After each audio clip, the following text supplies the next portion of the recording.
Halo semuanya, saya Rama. Hari ini kita akan ngobrol santai nih. Di sebelah saya udah ada Riko, teman ngobrol kita hari ini, yang bakal ngebantu kita ngebahas topik seru seputar serangan cyber.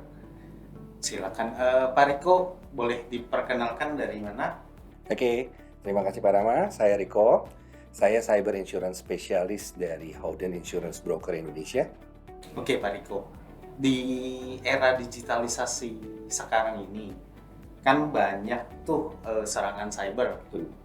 Boleh diinfokan terkait serangan cyber dan apa sih dampaknya buat kita?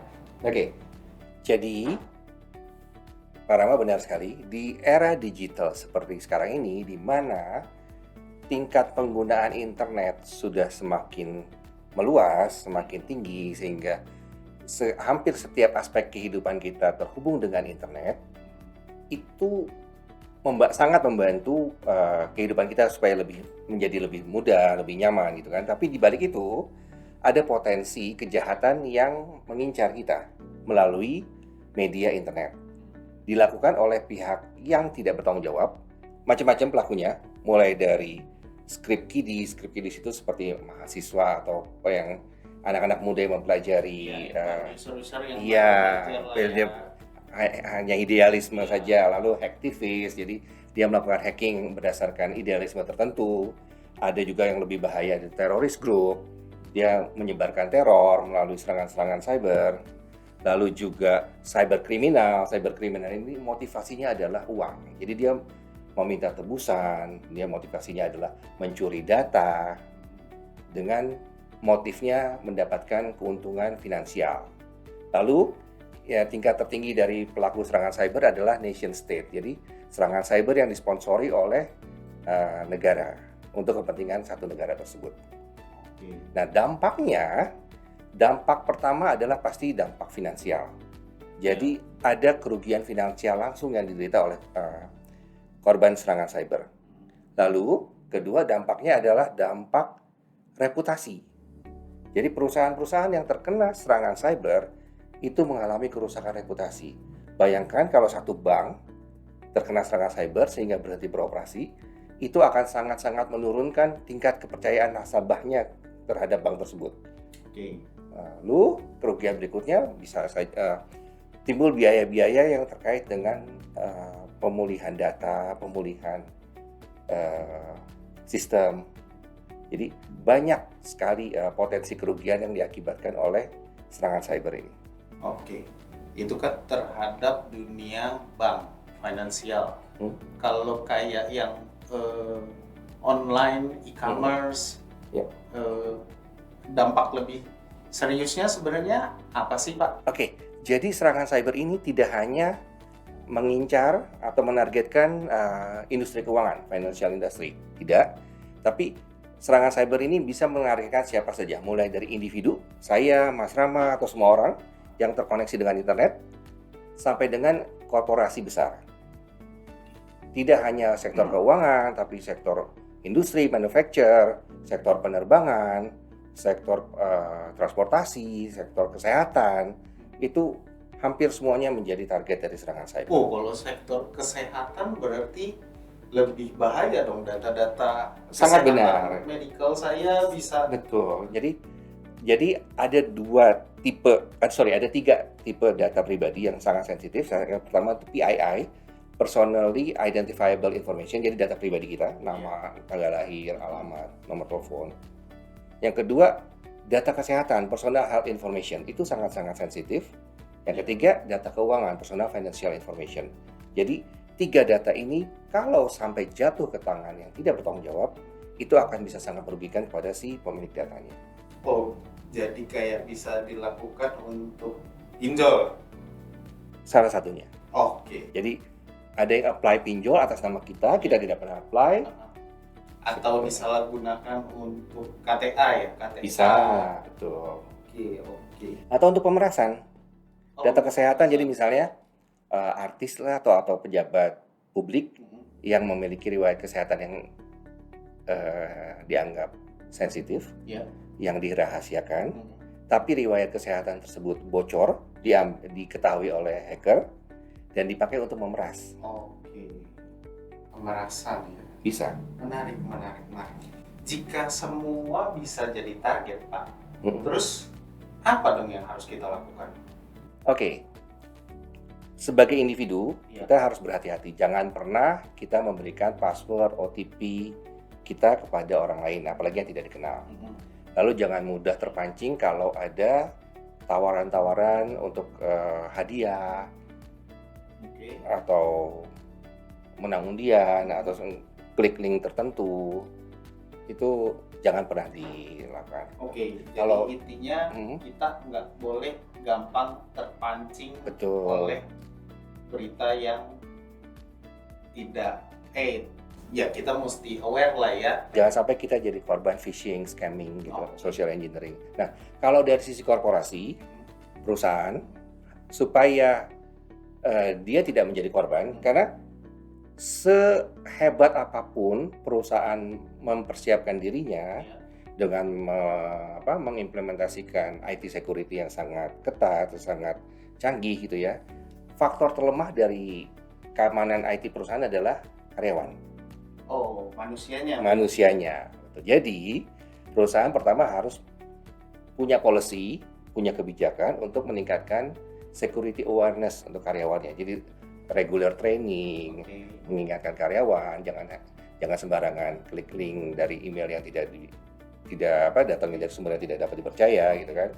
Lalu perusahaan juga tentu saja harus mempersiapkan diri dari sisi keamanan IT untuk memeriksa, untuk mengimplementasikan. Oh, oke. Jadi, kan kalau korporasi itu teknologi pasti semua rata-rata lah hampir semua perusahaan besar, mau big, small, medium pasti menerapkan security. Betul. Sudah punya security firewall, antivirus untuk endpointnya, untuk email ada lagi. Betul. Terus setelah mitigasi itu sudah dilakukan, kan yang diserang kan manusianya nih. Nah, celah paling rentan itu kan karena yang diserang manusia. Jadi selain mitigasi yang sudah saya sebutkan tadi, apa sih yang perlu dilakukan lagi, Pak? Oke, jadi kalau resiko IT itu ada dua. Jadi yang namanya inherent risk, yang resiko yang memang melekat di satu sistem IT perusahaan. Nah, inherent risk ini bisa dikurangi dengan implementasi IT system, IT security yang lebih ketat gitu kan, dengan melakukan training, awareness training kepada karyawan, sehingga dikurangi lagi. Tapi semaksimalnya perusahaan melakukan mitigasi resiko, tetap ada resiko yang namanya residual risk. Oke. Residual risk ini ada resiko yang tetap ada, walaupun sudah dilakukan upaya-upaya tersebut. Nah, residual risk ini kembali kepada perusahaan. Apakah akan dikelola sendiri Ya. atau akan dilakukan transfer resiko dalam bentuk asuransi cyber.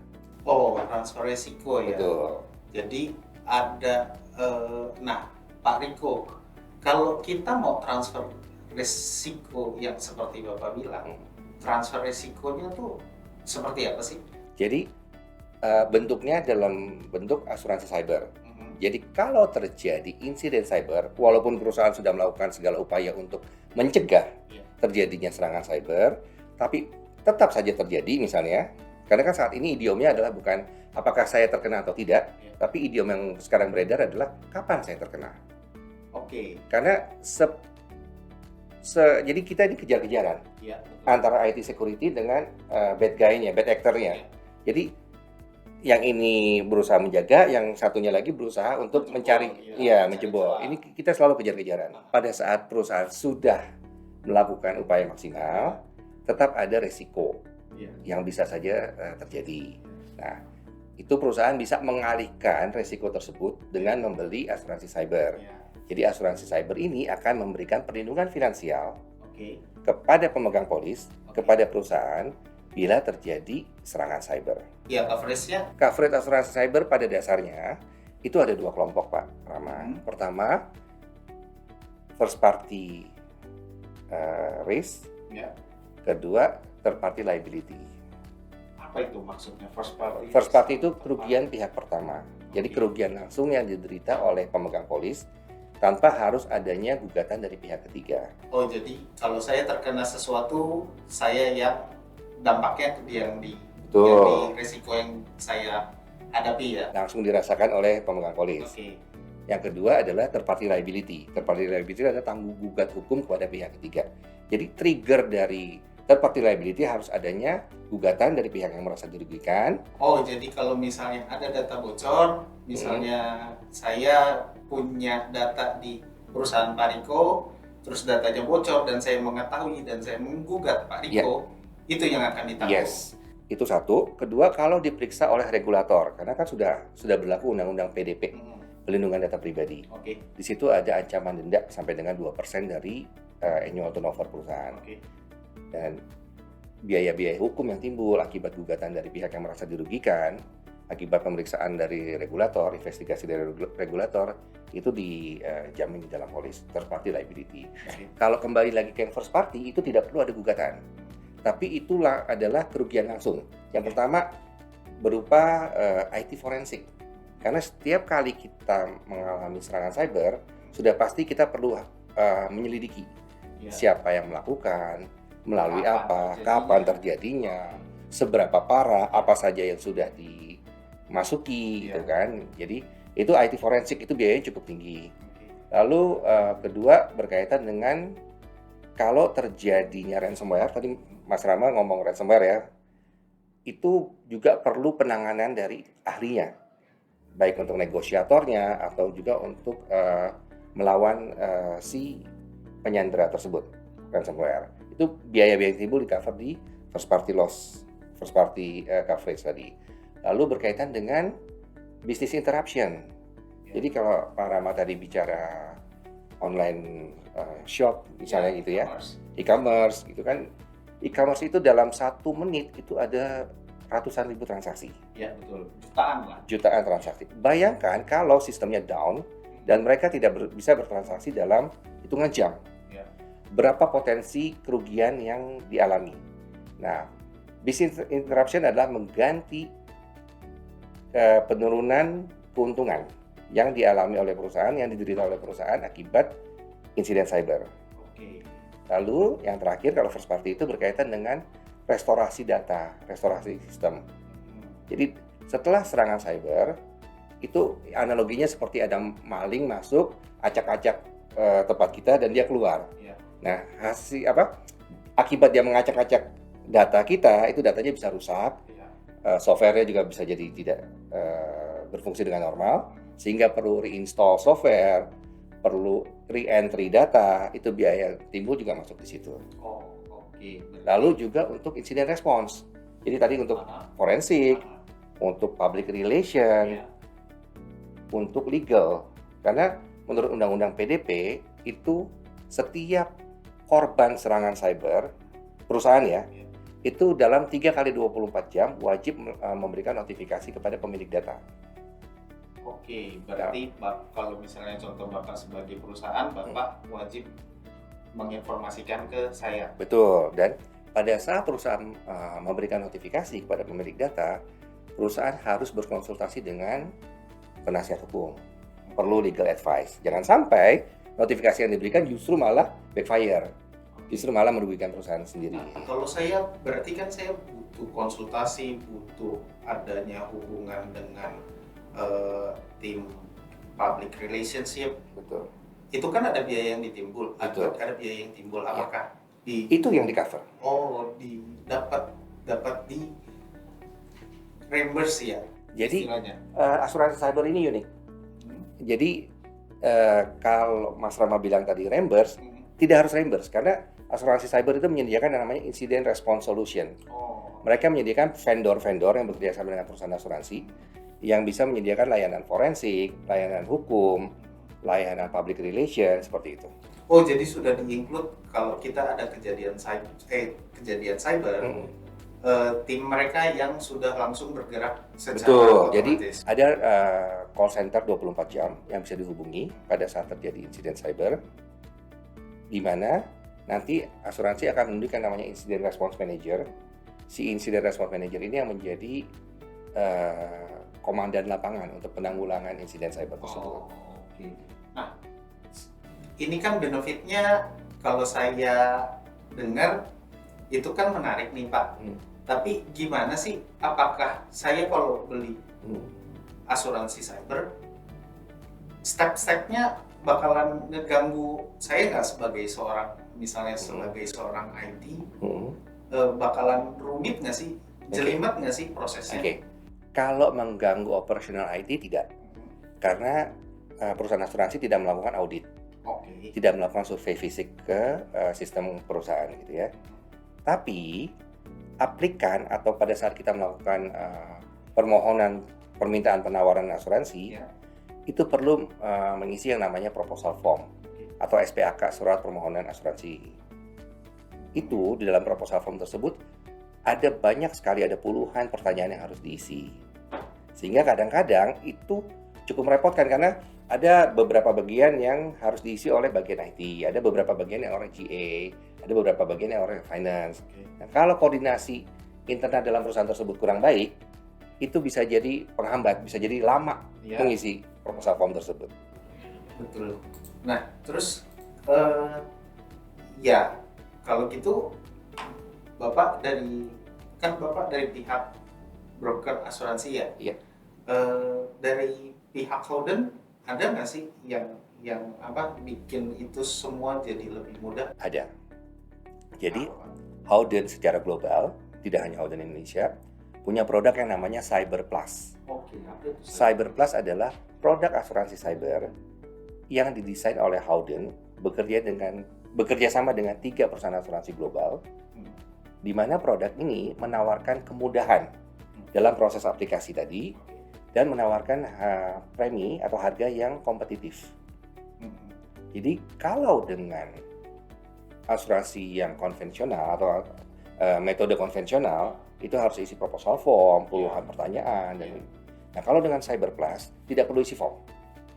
Oke. Cyber Plus hanya memerlukan informasi mengenai satu, nama perusahaannya apa, kedua domainnya, ketiga annual turnover dari perusahaan itu, hanya 3 informasi. Domain itu apa ya? Kayak misalnya Kayak nama website howden.com, kita. iya. Bukan website. Kalau website kan www atau HTTP gitu kan. Kalau domain hanya misalnya howden.com. Oh, alamat emailnya yang kita pakai. Seperti itu mirip. Oke. Jadi hanya domain, nama perusahaan dan annual turnover. Nanti berdasarkan 3 informasi tersebut, Howden akan bisa memberikan penawaran. Oke. Wah, menarik nih kalau cuman pakai kayak gitu doang terus kita bisa dapat penawaran. Boleh tuh Pak, kalau kita mau pakai si Cyber Plus itu harus hubunginnya kemana sih? Oke, sebelum ke situ, Oke. ada beberapa syarat yang perjanjian antara Howden dengan 3 asuransi global tersebut. Jadi yang bisa mendapatkan penawaran untuk Cyber Plus adalah perusahaan yang, karena ini didesain sebenarnya untuk SME, Apa itu SME Pak? Small Medium Enterprise. Oke. Jadi perusahaan kecil dan menengah. Tapi SME-nya ini sampai dengan $500 juta di annual turnover. Jadi pendapatan tahunan perusahaan sampai dengan $500 juta bisa. Oh, jadi syarat minimumnya adalah Syarat maksimum. Oh, syarat maksimum. Iya, jadi $500 juta di Eropa itu masuknya SME. Oh. Tapi $500 juta di Indonesia sudah masuk perusahaan besar. Iya, betul. Gitu, itu satu. Kedua, ada beberapa sektor yang tidak bisa diberikan penawaran untuk Cyber Plus ini. Sektor apa itu? Misalnya sektor energi, kecuali renewable energy dan turunannya, lalu Kecuali apa tadi Pak? renewable. Oh, renewable. Jadi Contohnya? energi yang contohnya untuk yang energi non karbon. Oh, Jadi yang untuk misalnya energi angin, ya PLTA lah ya. ya yang renewable energy itu kita masih bisa consider. Lalu berkaitan dengan pelayanan umum, misalnya perusahaan air minum, perusahaan listrik, transportasi umum, itu belum bisa. Oh, oke. Jadi public sector ada beberapa public sector Iya, yang masih belum lalu bisa. berkaitan dengan gaming, Hmm, perusahaan gaming, apalagi perusahaan gambling, itu nggak boleh. Iya, betul. Lalu adult site itu yang situs-situs dewasa itu Iya. juga nggak bisa. Nah, berarti selain sektor tersebut, eh, bisa tuh ya kita minta. Sangat bisa. Oke, Sangat bisa. kalau saya mau minta penawaran Cyber Plus itu harus hubungi siapa sih, Pak? Hubungi Howden Indonesia. Oke. Nomor teleponnya ada nanti di Oke deh kalau gitu. Cukup sekian perbincangan kita hari ini. Kalau ada pertanyaan yang lainnya, jangan lupa nanti bisa tanyakan di kolom komentar atau hubungi Bapak Riko. Silakan googling nomor telepon Howden Indonesia dan cari saya Riko. Saya dengan senang hati menjelaskan apa itu asuransi cyber kepada perusahaan Bapak Ibu. Kalau perlu saya visit atau presentasi, silakan. Oke kalau gitu. Terima kasih Pak Riko atas Terima waktunya. kasih, Pak Rama.